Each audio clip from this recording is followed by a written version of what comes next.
자, 씨 뿌리는 자의 비유는 사람들이 어떻게 이해를 했을까요? 우선 그 아돌프 율리허라고 하는 사람은 첫 번째 어떤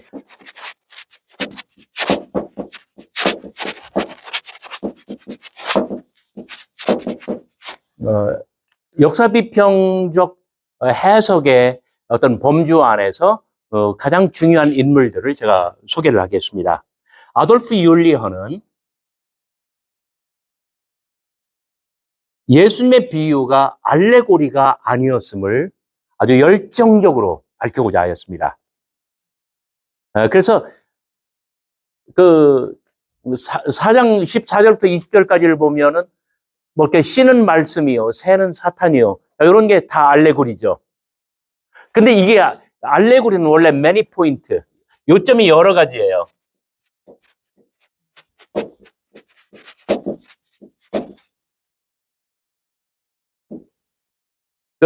오히려 원래 예수님의 이 비유는 단 한 가지의 포인트만 있었다라고 이야기를 합니다.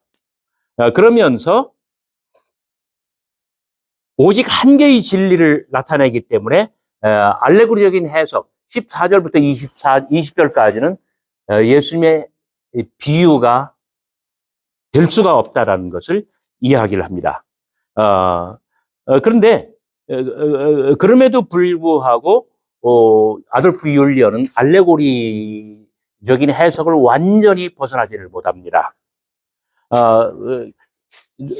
그 율리어 다음에 우리가 이 비유를 해석하는 데 있어서 가장 중요한 사람은 C.H. 다트입니다.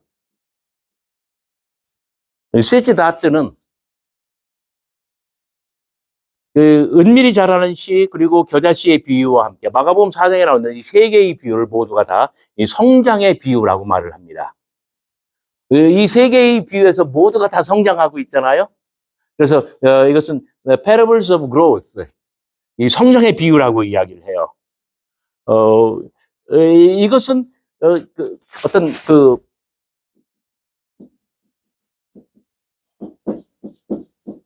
이것은 장차 이루어질 성장, 장차 이루어질 어떤 개념의 공유가 있죠? 공통점이 있죠? 장차 이루어질 하나님의 나라와 관련된다라고 이야기를 합니다. 이렇게 이야기할 때 C.H. 다트는 이 비유가 한순간에 완성되어 있는 것이 아니라 하나의 과정인 것을 전제하는 거예요. 그래서 지금은 이렇고 굉장히 실망스럽지만 장차, 미래에는, 장래에는 하나의 완성될 그 포인트가 있다는 거예요. 하나님의 나라를 그렇게 이야기하는 거예요. 그래서 C.H. 다트는 바로 길가, 그 다음에 돌짝밭, 가시떨기, 실패의 경우들이 있잖아요. 이것은 예수님께서 갈릴리에서 경험하는 당신의 어떤 전기적인 경험, 예수님께서 직접 경험하시는 그러한 것들과 관련이 될 거라고 이야기를 합니다. 그러면서 다트는 실패와 성공,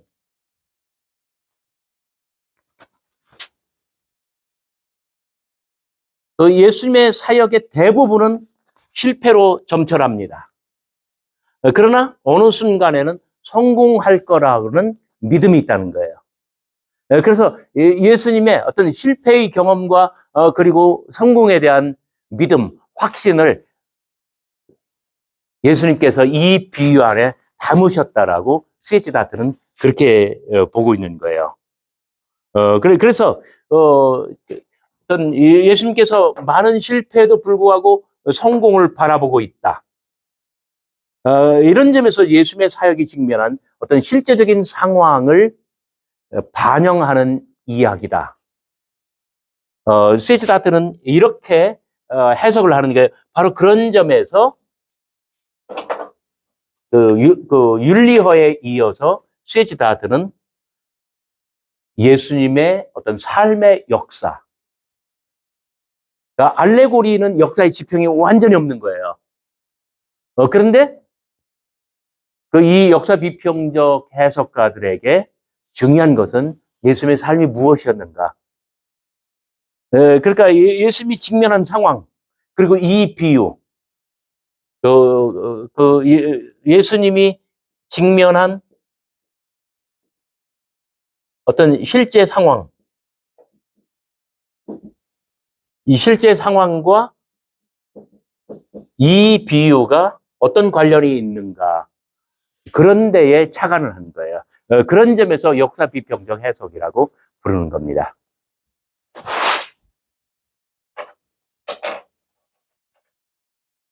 역사 비평적 해석에서 시편자의 비유로 특정해서 이야기할 때도 그렇고, 가장 중요한 것은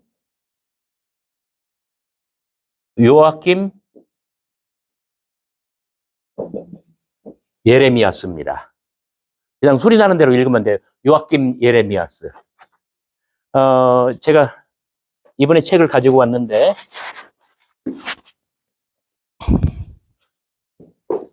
바로 이 책입니다. 영어 번역본이지만 The Parables of Jesus Revised, 이게 제 6판입니다. 6번째 판본.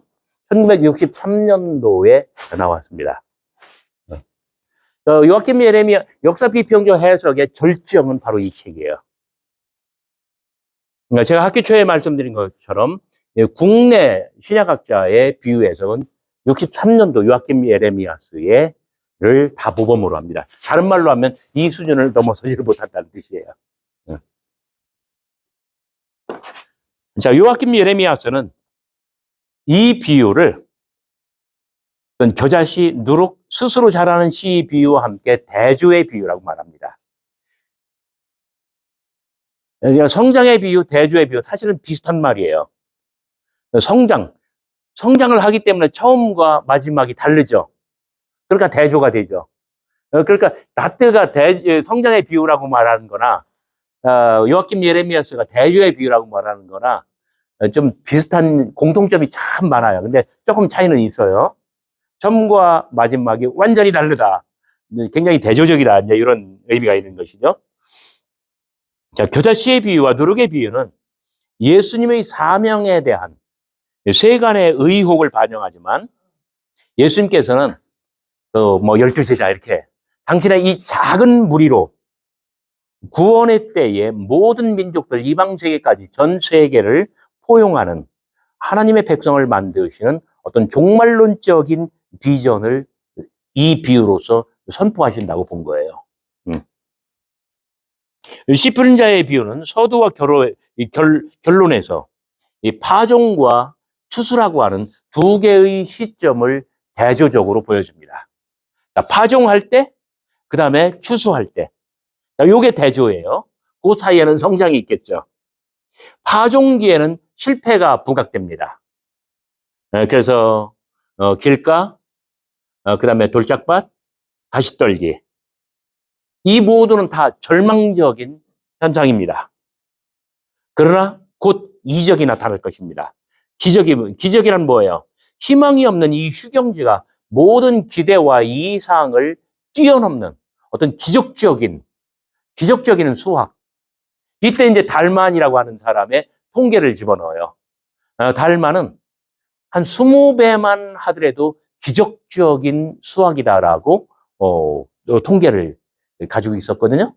요아kim 예레미야스는 달만의 이 통계를 당신의 해석에 받아들이면서 결국은 어떤 모든 기대와 이해를 훨씬 뛰어넘는, 훨씬 상회하는 그러한 대풍작. 예수님께서는 그것을 바라보고 있다는 거예요. 그래, 예수님의 추종자들의 초라한 모습뿐만 아니라, 그 다음에 예수님의 성과 없는 설교, 그리고 아주 격분하는 적대자들, 그리고 요한복음 6장 60절에 있는 것처럼 예수님을 자꾸 사람들이 떠나가요. 어떤 이탈하는 늘어나는 이탈, 이런 모든 것들은 예수님의 생애와 사역에서 대단히 실망스러운 그런 장면들이죠. 예수님께서는 현실적으로는 이 아주 절망에 가까운 그런 경험을 가지고 있어요. 그러나 이러한 어떤 절망적인 경험 너머에는 사람의 어떤 계산, 인간의 헤아림, 이런 모든 것을 완벽하게 초월하는 그 기적적인 수학이 있을 것이라고 예수님께서는 그런 신적 충만에 대한 위대한 어떤 뭐랄까요 완성, 이것을 이 비유에서 꿈꿨다라고 보는 거예요. 그래서 이 절망스러운 시작으로부터 일찍이 예수께서 약속하신 그 승리의 결말을 내리실 것, 종말론적인 승리, 이 종말론적인 승리를 이 비유 안에 담았다고 하는 것입니다. 역시 요아kim 예레미야서도 아주 알레고리적인 해석을 완벽하게 뛰어넘었습니다. 그리고 무엇보다도 예수님의 어떤 역사적 상황과 이 비유가 일치한다라고 보고 있습니다. 그런 점에서 아돌프 율리오 세티다트 요아kim 예레미야서는 같은 범주에 속하고 역사 비평적 해석이라고 말을 하는 겁니다. 역사 비평적 해석에는 몇 가지 하나 공통된 특징이 나타나요. 뭐냐면은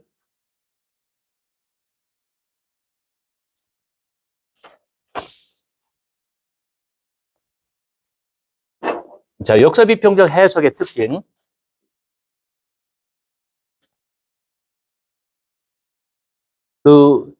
예수님의 생애에 대한 일정한 사전 지식.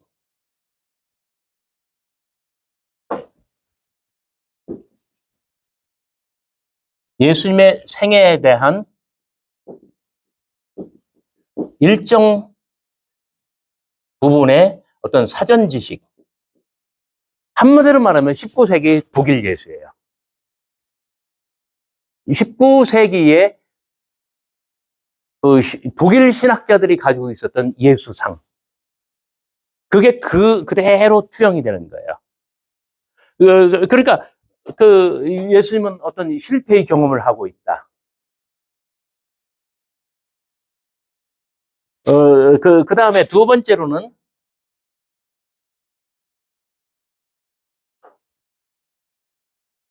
예수님의 자기투쟁 및 내적 확신. 비유 속에는 예수님의 어떤 그 실패의 경험, 그러나 그럼에도 불구하고 어떤 확신이 있다라고 하는 거예요.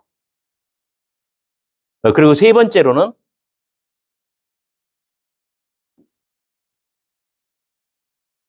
이 내적 확신이 종말론으로 연결돼 가고 있죠. 역사 비평적 해석은 늘 이 세 가지 공통점을 갖습니다. 첫째, 예수님은 어떤 분인가? 실패를 경험하고 있는 그러한 분. 그래서 예수님은 그러한 당신의 어떤 뭐랄까요? 실존적인 경험을 비유 속에 담았다는 거예요. 이것은 다른 말로 하면 어떤 갈등의 요인이라고 말할 수도 있습니다. 갈등. 그래서 적대자들에게는 공격하는 거예요. 그리고 제자들에게는 인내심을 가리키는 거예요.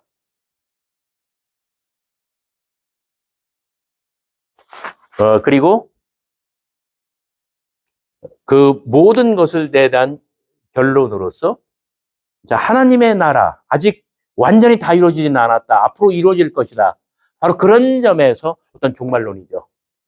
예수님의 어떤 실패의 경험을 넘어서는 어떤 미래에 대한 완전한 완성에 대한 거기에 대한 뭐랄까요? 투사, 프로젝션 그런 의미에서의 종말론이에요. 그래서 역사 비평적 해석에는 언제나 이러한 것들이 고스란히 어떤 늘 나타나는 그러한 공통점이라고 말할 수가 있습니다. 그래서 이러한 그 국내 해석자들도 마찬가지입니다. 가장 유명한 분들, 우리 국내 신약학자들 가운데 제가 말씀을 드리자면은 한국 신약학의 아버지라고 불릴 수 있는 전경현 선생님. 이분은 한신대학교에서 신약학 가장 유명한 신약학자였고 그 한국 신약학회를 창시한 분이에요. 전경현은 생명은 씨에 있는 것이지 밭에 있는 것이 아니다라고 하면서 씨 뿌린 자의 비유를 해석할 때 씨를 어떤 비유의 요점으로 선택을 합니다. 그런데 전경원 선생님은 14절부터 20절까지 나와 있는 이 알레고리적인 해석을 떨쳐버리질 못했습니다. 네, 그리고 씨를 말씀과 동일시하며 씨의 운명은 말씀의 선교인데 밭의 어떤 응답적인 작용에 따른다. 이렇게 이야기를 합니다. 마찬가지로 한신대에서 김창락 선생님, 그다음에 안병무 선생님, 그 이후에 한국 신약학을 대표했었던 김창락 선생님, 세번역 성경, 그다음에 오늘 최근에 나온 새한글 성경 거의 다 신약 전체를 다 김창락 선생님이 다 번역을 하셨어요. 실제로 다 감수하시고 한 구절 한 구절 다 김창락 선생님이 다 했어요. 그러니까 한국 신약학을 대표할 만한 그러한 학자시죠. 자, 김창락 선생님은 이 요겜 예레미야스를 거의 따르고 있습니다. 이 비유를 대주의 비유로 이유를 하고요. 세 가지 실패 사례, 그리고 세 가지 성공 사례.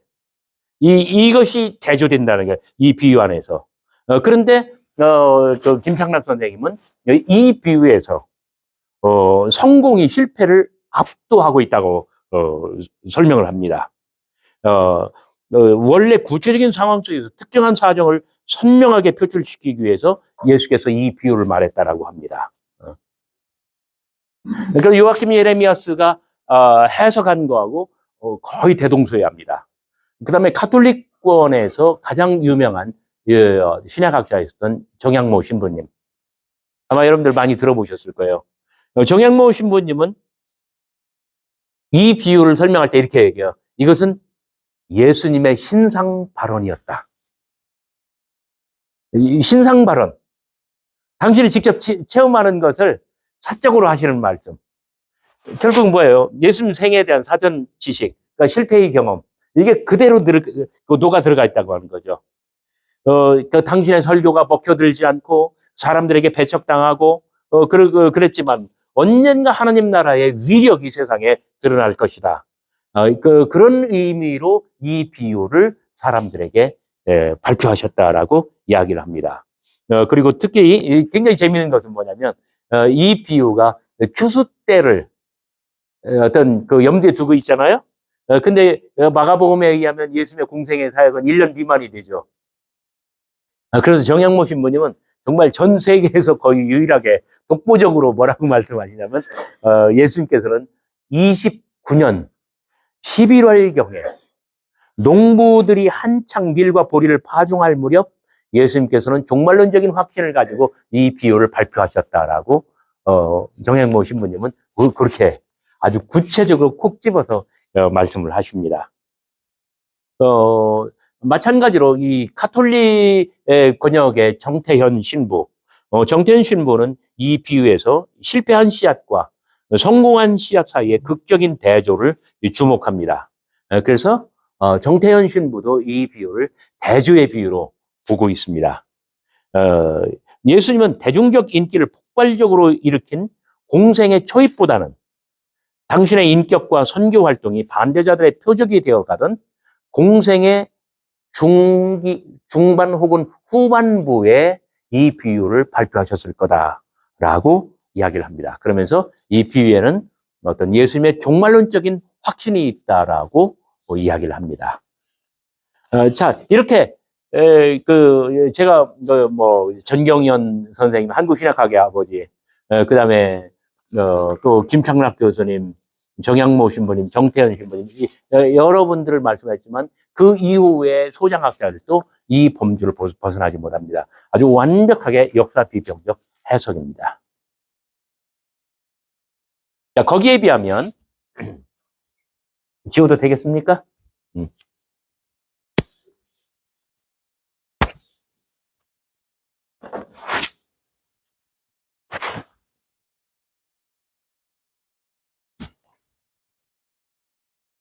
역사 비평적 해석이 영국과 독일 쪽에서 나온 것이라고 한다면, 유럽에서 나온 것이라고 한다면, 이 북미 대륙에서 나온 문학 비평적,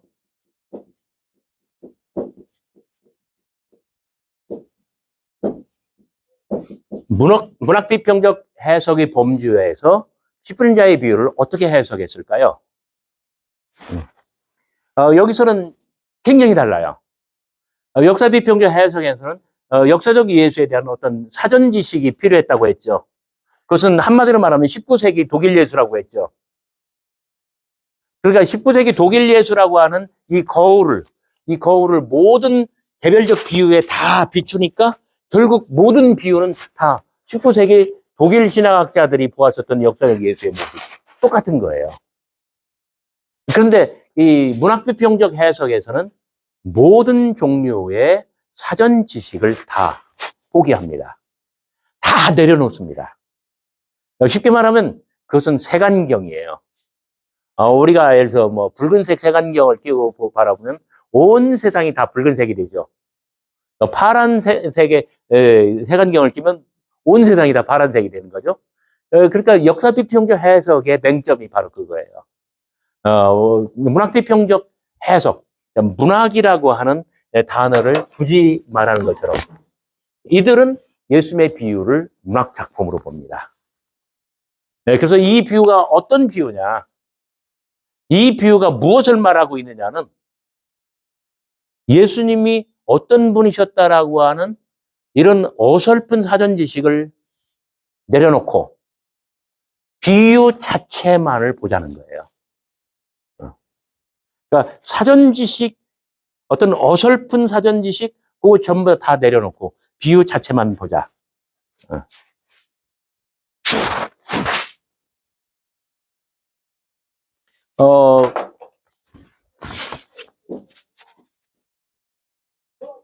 노만 페린. 노만 페린은 영국 사람이고요. 그다음에 독일에서 불트만에게 배웠고요. 그리고 미국 유니버시티 오브 시카고에서 가르쳤습니다. 그러니까 영국에서 태어나 독일에서 공부하고 미국에서 활동한.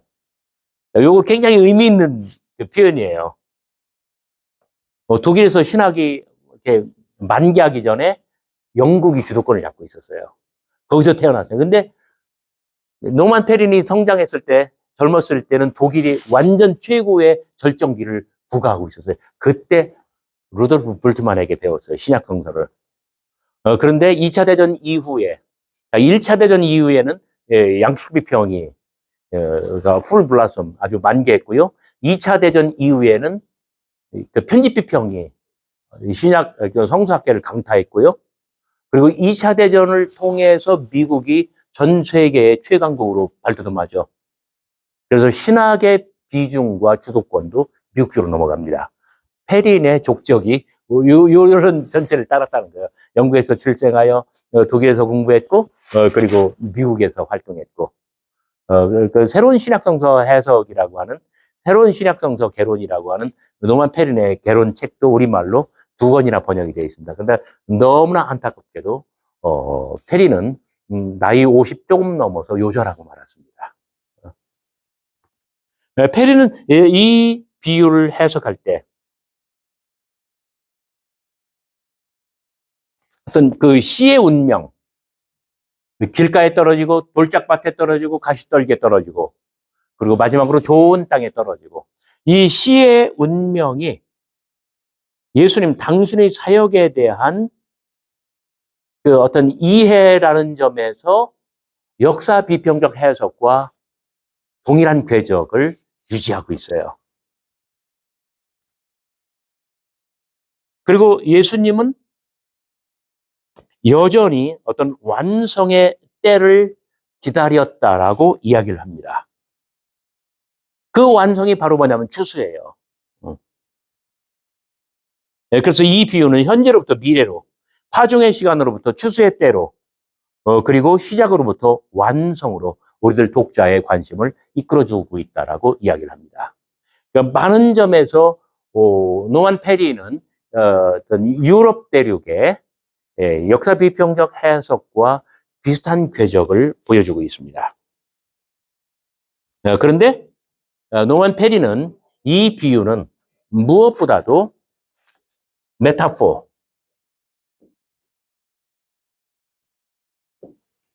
우리말로는 은유라고 번역을 하죠. 이것은 하나의 유대교적인 메타포라고 이야기를 합니다.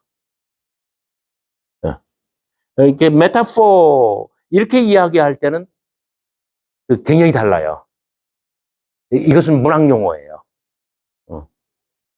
그러니까 어떤 19세기 독일 학자들이 가지고 있었던 역사적 예수에 대한 어떤 일정 부분의 사전 지식 이런 것이 중요한 게 아니라 이 비유는 하나의 메타포다.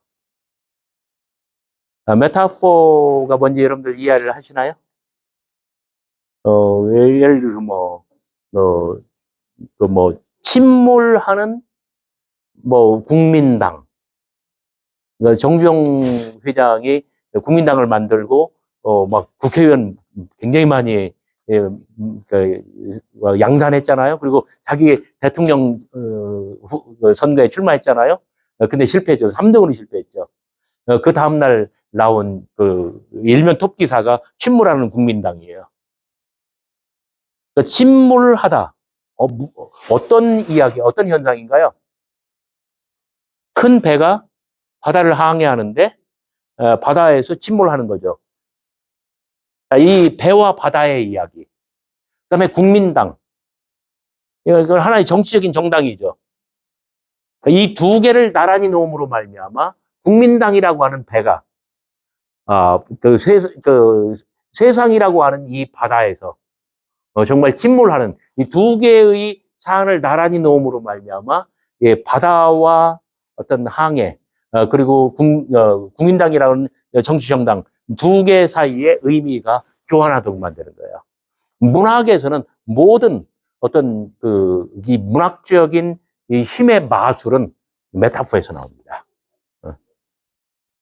페리는 예수님의 비유가 근본적으로 메타포라고 하는 것을 전제하는 거예요. 그래서 예수님의 현실 경험 그리고 하나님의 나라 이 두 개가 메타포로서 어떻게 상호작용하는가를 보고자 했던 것입니다.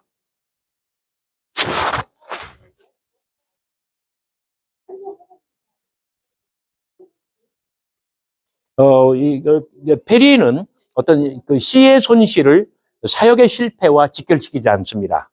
그리고 예수님과 관련된 역사적인 어설픈 역사적 지식을 비유 해석에 적용하는 법이 결코 없습니다. 오히려 비유 자체 안에 있는 메타포의 힘, 이라는 것을 더 주목하고 있습니다. 노만 페린보다 더욱 중요한 사람은 잔 도미닉 크로산입니다.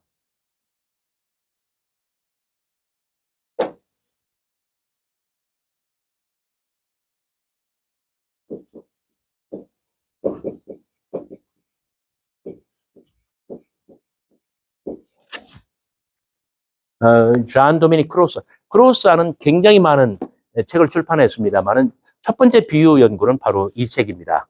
In Parables. 마가복음 4장 1절 2절 예수께서 비유로 가르치시니 그때 Jesus teaches in parables. 그래서 비유로 이 뜻이에요. 그러니까 잔 도미닉 크로스는 본래 성서학자가 아닙니다. 이 사람은 문학 평론가예요. 그러니까 어떤 역사적 예수에 대한 어설픈 사전 지식 이런 것이 크로스에게는 중요하지 않아요. 역사 어떤 문학 평론가답게 문학 작품에 집중하고 있고 문학 작품으로서의 비유에 집중을 하고 있는 것이죠. 잔 도미닉 크로스는 이 비유를 어떤 감추임과 비밀, 그 다음에 선물과 놀라움, 우리가 선물 받았을 때 와 하고 놀라고 기뻐하는 것, 그 다음에 발견과 기쁨의 주제를 갖는 이런 일군의 비유들을 가리켜서 어떤 도래의 비유, parables of advent, 어떤 그 뭔가 강림하는 것, 뭔가 나를 찾아오는 것, 그런 의미에서 이 어드벤트의 이 비유라고 이야기를 합니다.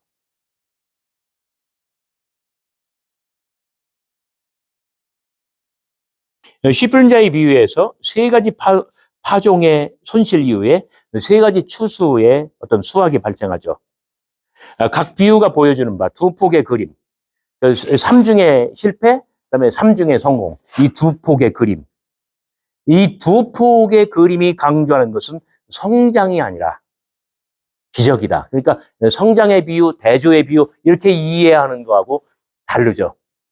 이것은 기적의 비유라는 거예요. 그래서 유기적 생물학적 발견이라기보다는 은총과도 같은 성격이다. 그것은 평범한 일상에서 발견하는 은혜로움과 경이로움. 파종의 손실이 있지만 풍성한 수확도 있습니다. 아주 작은 씨였지만 큰 그늘이 있습니다. 그 나라, 하나님의 나라가 도래하는 것은 이와 같습니다. 이것은 놀라움이고 선물이다.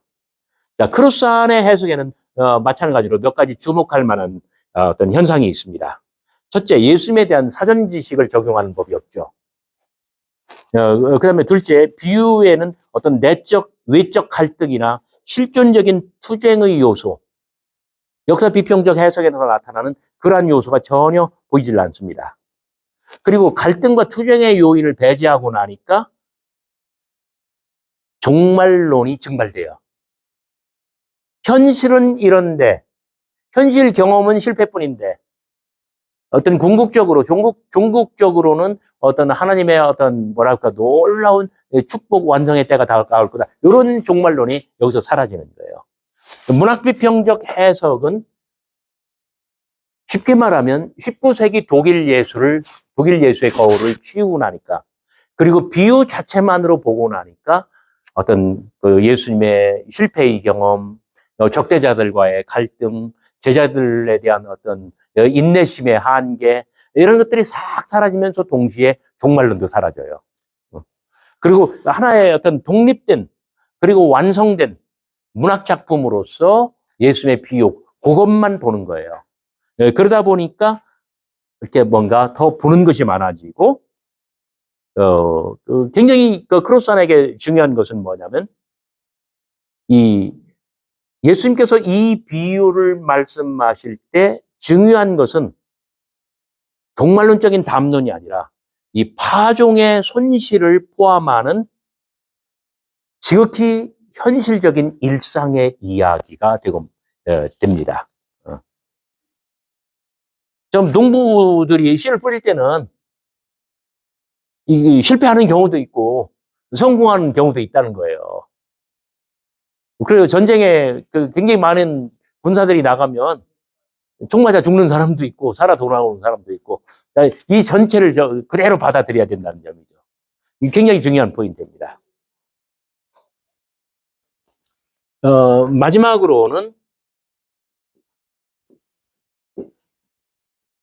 버나드 스캇입니다.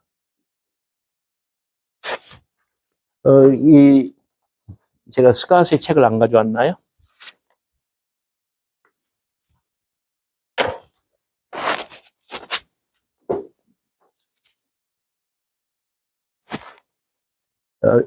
Hear then the parables, a commentary on the parables of Jesus. 자, 비유를 들으라.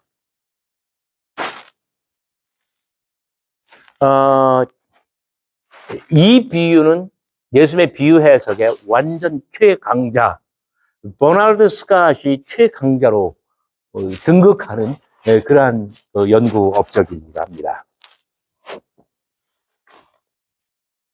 버나드 스캇은 아주 굉장히 중요해요.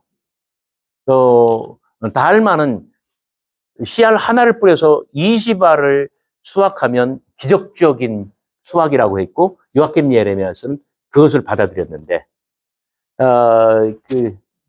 잔 스캇은 지중해 연안의 어떤 그 농작 통계까지 전부 다, 뭐 헤로도토스, 그다음에 투키디데스, 뭐 플레이니, 뭐 이런 역사적인 정보들을 다 구했는데 예수님 당시에 지중해 연안에서 밀알 하나를 땅에 뿌리면 30배, 60배, 100배는 보통 경작이에요.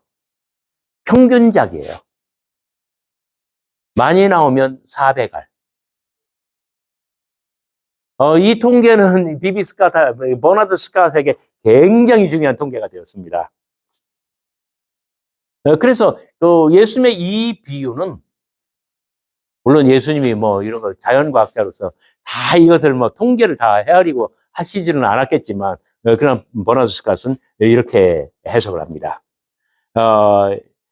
오히려 하나님의 나라란 청중의 기대를 배반한다. 그러니까 그 길가 돌짝밭 가시떨기 완전 실패죠. 그럼 30배, 60배, 100배면 이건 뭐예요? 제일 잘 돼야 평균작이죠. 오히려 이 비유는 실패의 경험을 말하는 거예요. 어떻게 실패의 경험이 하나님의 나라가 될 수 있는가?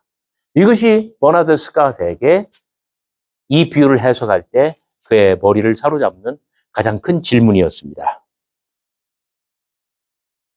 근본적으로 파종의 날부터 수확에 이르기까지를 다루는 바 공들여 구성한 실패의 이야기.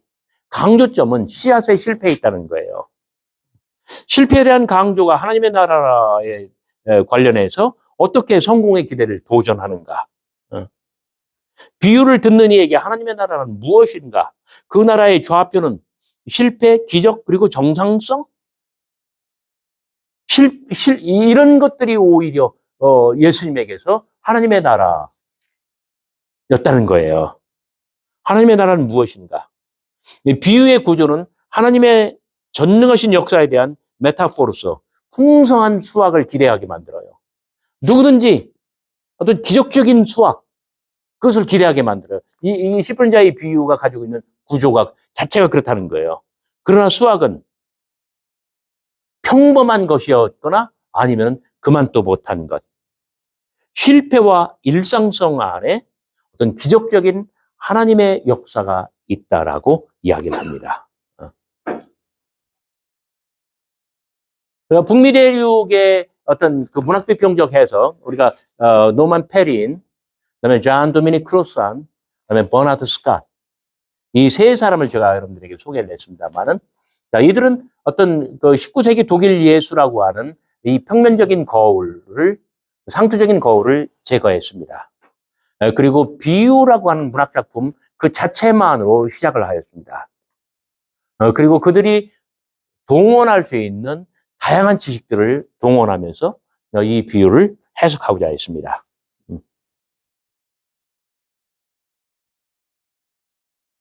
문학비평적 해석가들에게 가장 중요한 것은 어떤 메타포, 심볼, 그 다음에 내러티브, 이런 문학적인 용어들이에요. 어떻게 예수님께서는 하나님의 나라를 메타포, 그리고 상징으로 표현했는가? 그리고 하나의 짤막한 내러티브로 구성해서 서사물로 연출하고 있는가? 국내 해석자 가운데는 이 차정식 교수, 한일장신대에 있는 차정식 교수가 문학비평적 해석에 속하는 그러한 경우입니다. 비유의 초점은 옥토에 떨어지는 씨앗과 그 결과로서 기대되는 정상적인 수확. 그것은 30배, 60배, 100배죠. 30배, 60배, 100배의 결실은 차정식도 이렇게 이야기해요. 이것은 평균작의 소출이다. 이것은 그리 대단한 것이 아니다. 오히려 갈릴리 동부의 흔한 경험이다. 이런 점에서 차정식의 해석은 크로산이나 스캇과 맥을 같이 하고 있습니다. 그런 차정식의 차이점은 자연사와 인간사에 대한 더 깊은 성찰. 이게 이제 차정식의 굉장한 강점이에요. 차정식은 씨알 하나에 어떤 생명 유전에 유구한 어떤 생명 유전의 장관 역사가 포함되어 있다라고 얘기해요. 이것은 평균작의 기적이고 평범한 일상에 깃든 비범한 은총. 그래서 들을 귀 있는 자는 너무나도 당연한 정상. 그러니까 뭐 이 어떤 평균, 이것을 훨씬 상회하는, 넘어서는 이게 아니라 그냥 정상적인 것, 노멀 커브. 그리고 평균, 이 속에서 신비로운 하나님의 현장을 발견하고 비범한 세계로 들어가는 것. 우리가 예수 믿는 거하고 거의 현실적인 경험이에요. 우리가 예수 믿는다고 해서 갑자기 떼부자가 되는 거 아니죠. 그죠? 평범성 속에서, 일상성 속에서, 정상성 속에서 어떻게 하나님의 나라를 경험하는가. 예수님은 이 비유로서 우리의 어떤 기적적인 그 무엇을 바라는 그런 것을 도전한다는 것이죠.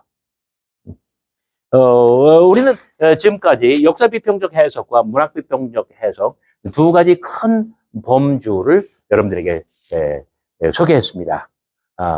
각각은 아주 완전히 다른 어떤 그 특징적인 측면들을 보여주고 있습니다. 어떤 19세기 독일 예수가 나타나면 역사비평적 해석이라고 할 수 있습니다. 19세기 독일 예수로부터 해방돼 있고 아무런 사전 지식 없이 비유 텍스트로 시작하여 해석을 완성하려고 하는 것은 문학비평적 해석에 속한다라고 말할 수가 있습니다.